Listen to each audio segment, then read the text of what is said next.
नमस्कार, मी देवयानी. महाविजनमध्ये आपलं स्वागत आहे. या आठवड्यातल्या काही महत्त्वाच्या बातम्यांचा आढावा आपण या बुलेटिनमध्ये घेणार आहोत. सुरुवातीला नजर टाकूयात हेडलाईन्सवर. पुण्यश्लोक अहिल्यादेवी होळकर शेतकरी कर्जमुक्ती योजनेमुळे ग्रामीण अर्थव्यवस्थेला नवी उभारी मिळणार, पिचलेल्या बळीराजाला आधार मिळणार. राज्य सरकारचं 18 कोटी वृक्ष लागवडीचं उद्दिष्ट, अत्याधुनिक तंत्रज्ञानाचा वापर आणि नियोजनावरती भर देण्याचे मुख्यमंत्र्यांचे आदेश. महाराष्ट्र शासन कायमच ठामपणे सहकार क्षेत्राच्या पाठीशी, सहकारात उल्लेखनीय कार्य करणाऱ्या मान्यवरांचा मुख्यमंत्र्यांनी गौरव केला. पंढरपुरात वारकरी भक्त निवासाचं उपमुख्यमंत्री सुनेत्रा पवारांच्या हस्ते उद्घाटन, वारकऱ्यांसोबत पंक्तीत जेवणाचा आनंदही घेतला. मुसळधार पावसाच्या पार्श्वभूमीवर उपमुख्यमंत्री एकनाथ शिंदेंनी आढावा घेतला. ठाणे मनपाच्या आपत्कालीन नियंत्रण कक्षाला भेट दिली.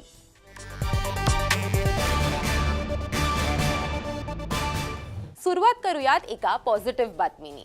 कधी दुष्काळ, कधी अतिवृष्टी, कधी गारपीट यामुळे शेतपिकांचं प्रचंड नुकसान होतंय. वाढता उत्पादन खर्च आणि शेतमालाला मिळणारा अपुरा भाव यामुळे अनेक शेतकरी कर्जबाजारी होत आहेत. अशा परिस्थितीत शेतकऱ्यांना आर्थिक दिलासा देण्यासाठी शासनाकडून राबवण्यात येणारी पुण्यश्लोक अहिल्यादेवी होळकर कर्जमुक्ती योजना महत्त्वाची ठरतीये. यामुळे ग्रामीण अर्थव्यवस्थेला नवी उभारी मिळणार आहे.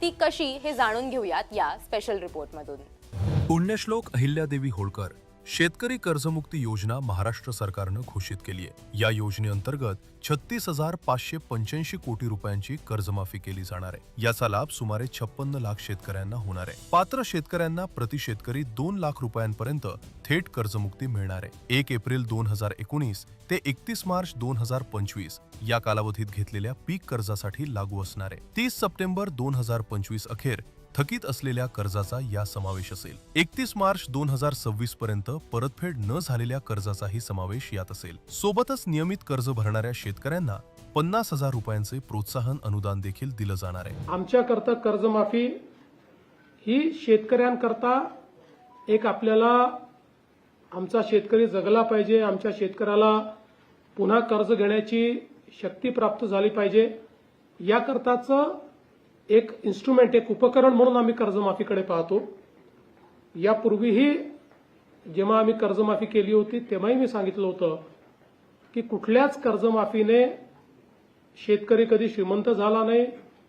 कर्जमाफी हा काही परमनंट उपाय पण नाही, पण परिस्थिती अनुरूप आपल्याला कर्जमाफी करावी लागते, कारण त्याशिवाय त्या कर्जाच्या नेटमध्ये पुन्हा आपल्याला शेतकऱ्यांना आणता येत नाही.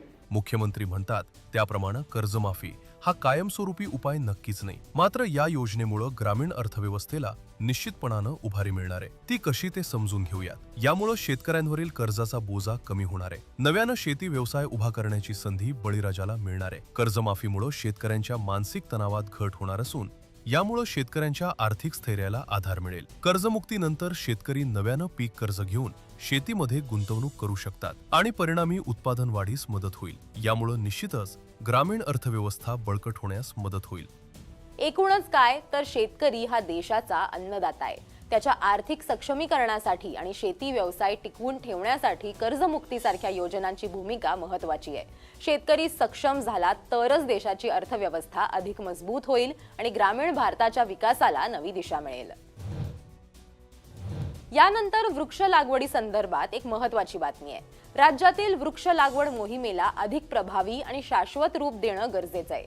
यासाठी मुख्यमंत्री देवेंद्र फडणवीसांच्या अध्यक्षतेखाली हरित महाराष्ट्र आयोगाच्या वृक्षारोपण मोहिमेची आढावा बैठक नुकतीच पार पडली.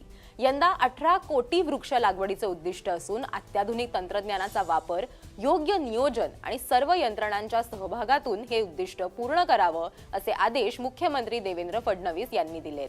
वृक्ष लागवडीसाठी खासगी संस्थांचा सहभाग असलेल्या खासगी सार्वजनिक भागीदारीचा अर्थातच PPP आराखडा तयार करण्यात आलाय. या आराखड्याच्या अंमलबजावणीसाठी एकात्मिक कार्यपद्धती विकसित करण्यात आली आहे. ही कार्यपद्धती महापालिकांनाही देण्यात यावी असंही मुख्यमंत्री यावेळी म्हणालेत. वृक्ष लागवडीचं रिअल टाइम मॉनिटरिंग करण्यासाठी उपग्रह तंत्रज्ञान, ड्रोनचा वापर आणि GIS प्रणालीचा वापर करण्याची माहितीही यावेळी देण्यात आली आहे.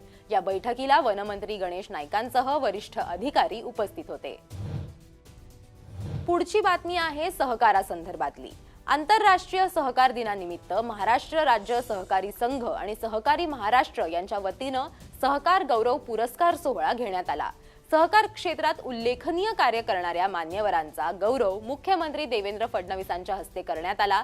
सहकार क्षेत्राचा इतिहास ब्रिटिश काळापासूनचा असून सावकारांच्या शोषणापासून शेतकऱ्यांचं संरक्षण करण्यासाठी या चळवळीची सुरुवात झाली। महाराष्ट्रात 2 लाखांहून अधिक सहकारी संस्था कार्यरत असून सहकार क्षेत्राची सर्वाधिक व्याप्ती असलेलं राज्य म्हणून महाराष्ट्राची ओळख आहे, असं मुख्यमंत्री यावेळी म्हणाले। आणि देशामध्ये सर्वाधिक मजबूतीनं सहकार जर कुठे रुजला असेल तर तो या महाराष्ट्रामध्ये रुजला, याचा आपल्याला सगळ्यांना आनंद आहे।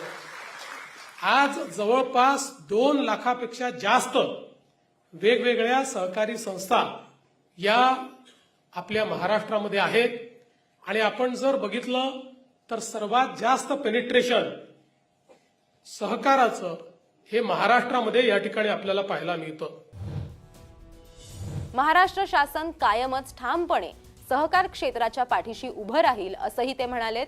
यावेळी विधानसभा अध्यक्ष राहुल नार्वेकर, मंत्री मंगलप्रभात लोढा, मंत्री उदय सामंत, राज्यमंत्री डॉक्टर पंकज भोयर, आमदार रवींद्र चव्हाण, प्रवीण दरेकर, प्रसाद लाड, चित्रा वाघ, संजय भेंडे, डॉक्टर राहुल आवाडे, डॉक्टर विनय कोरे आणि अन्य मान्यवर उपस्थित होते। आता बातमी आहे पंढरपुरातून। मंचर ग्रामस्थ वारकरी सेवा मंडळाच्या वतीनं पंढरपूरमध्ये उभारण्यात आलेल्या भक्त निवासाचं उद्घाटन उपमुख्यमंत्री सुनेत्रा पवारांच्या हस्ते पार पडलं। यावेळी व्हीआयपी प्रोटोकॉल बाजूला ठेवून सुनेत्रा पवारांनी वारकऱ्यांच्या पंक्तीत बसून जेवण केलं। वारकरी संप्रदायाच्या सेवेसाठी राज्य शासन कटिबद्ध असून पंढरपूरच्या सर्वांगीण विकासासाठी सुमारे 4000 कोटींच्या विकास आराखड्याला मान्यता देण्यात आली आहे। महाराष्ट्रातल्या कानाकोपऱ्यातून जो वारकरी येतो त्याचं दर्शन सुखकर होण्यासाठी महाराष्ट्र सरकार सर्वतोपरी प्रयत्न करत आहे। प्रत्येक वारकऱ्याला सुरक्षित, आरोग्यदायी आणि समाधानकारक दर्शन होण्यासाठी आम्ही सर्वजणच कटिबद्ध आहोत। मंदिर परिसर विकास, प्रदक्षिणा मार्ग, चंद्रभागा घाट, पालखी तळ, रस्ते आणि इतर पायाभूत सुविधांमुळे वारकऱ्यांना अधिक सुरक्षित, स्वच्छ आणि सुलभ सुविधा उपलब्ध होतील, असं यावेळी सुनेत्रा पवारांनी सांगितलंय। आता बातमी आहे पावसासंदर्भातली। मुसळधार पावसानं ठाणे आणि परिसरात चांगलाच जोर धरला होता।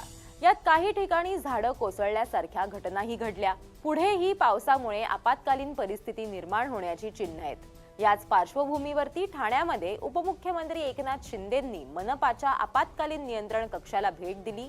आपत्कालीन यंत्रणा सतर्क राहावी आणि नागरिकांना तातडीनं मदत पोहोचवली जावी, अशा सूचना शिंदेंनी प्रशासनाला दिल्या आहेत। शिवाय काटेकोरपणे अंमलबजावणी करावी, असंही सांगितलंय।